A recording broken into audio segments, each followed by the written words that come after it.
with there's a lot of stigma associated with mental health when it deals with Black men because we're culturally we come from families where w- our parents typically tell us not to share any of our personal business that go on in our own household. So that kind of serves as a block, which makes it difficult sometimes when Black men want to come to a therapeutic session and talk about like real personal stuff that may happen in the family or outside the family. But that's what I've found is that a lot of times with that cultural difference with where, sometimes the families don't want anybody to talk about stuff, it makes it difficult.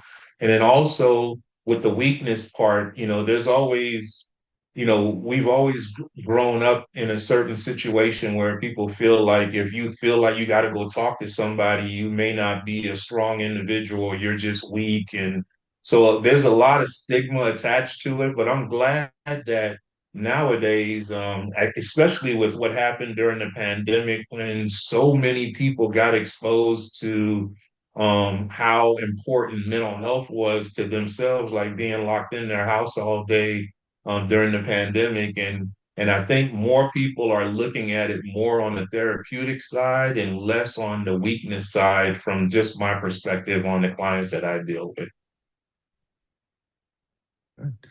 I'll also like to Yeah. tackle that one. Yeah, please.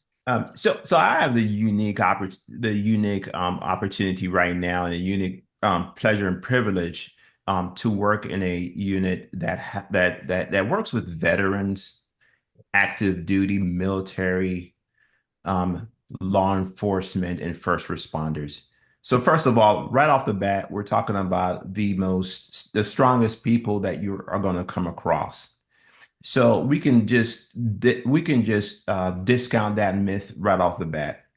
The second thing is that on the I can address from the acute end. What I mean by being acute, it means that a person seeking mental health help is in essence going to harm themselves soon, or is thinking about harming themselves, or their condition is so bad that their family members, loved ones are just extremely concerned. Maybe they're not maybe they haven't shown up to work for 2 or 3 days. Maybe they haven't taken a shower for a week, or just maybe they just haven't kept themselves up. And family sees that as signs to where people will need some help. So from the standpoint of signs of weakness, I see the contrary. I see it as actually a tremendous sign of strength, because strength, and not only strength but also self-reflection.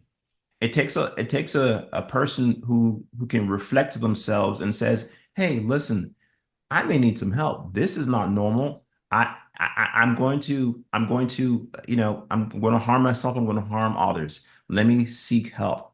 On the other hand, when we initially talked about, that's my voluntary end of the first question that you asked me.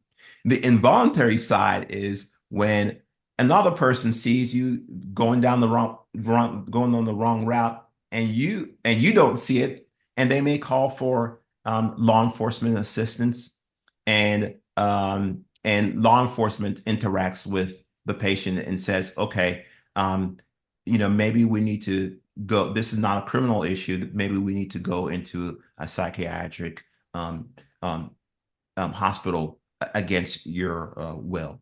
So it comes from both sides, and it is more acute from the type of work that I do. Yeah, thank you. We have another question here, and it says, as I unpack what Ms. Chandler said or shared about mental health, I was wondering how PTSD plays a role in this conversation. A lot of the details mentioned earlier seem very similar to symptoms of PTSD. Can you help clarify how they overlap or how they differ? And so, just as a reminder, the question that's being referred to there is, how can you tell the difference between normal stress and a mental health condition?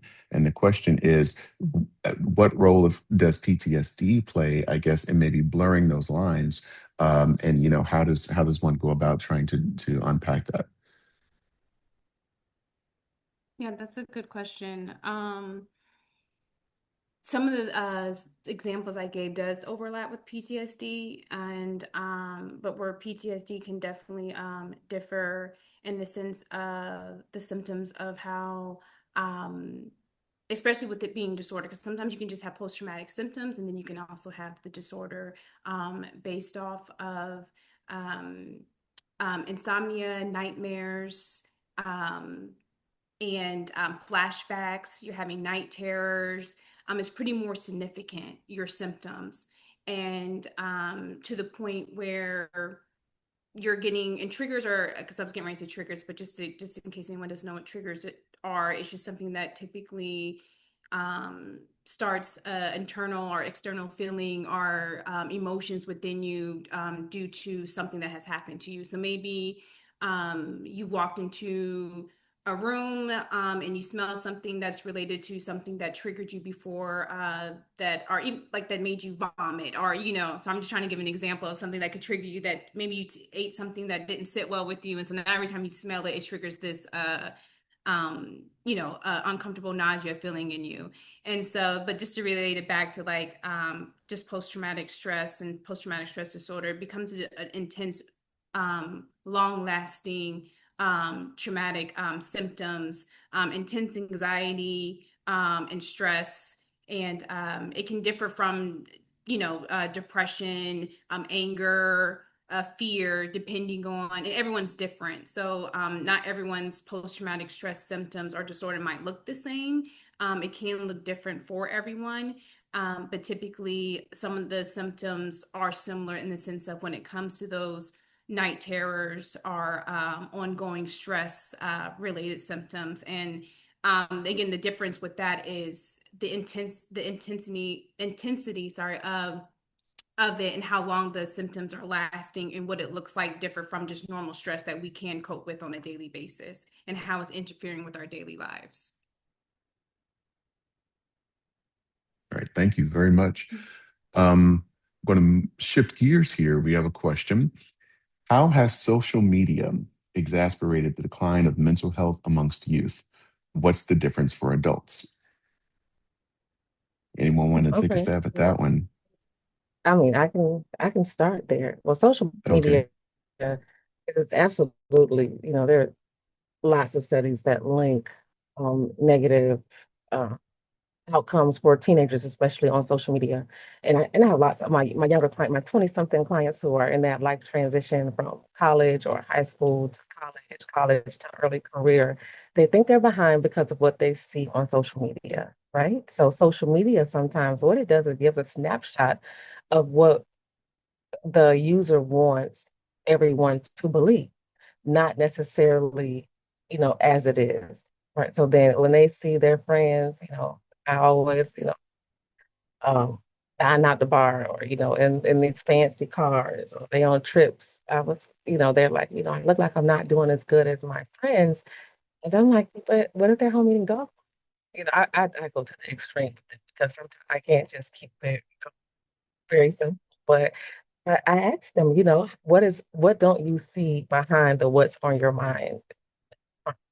So I have to say that even in adults, people get on social media and they lie, trying to keep up with what they think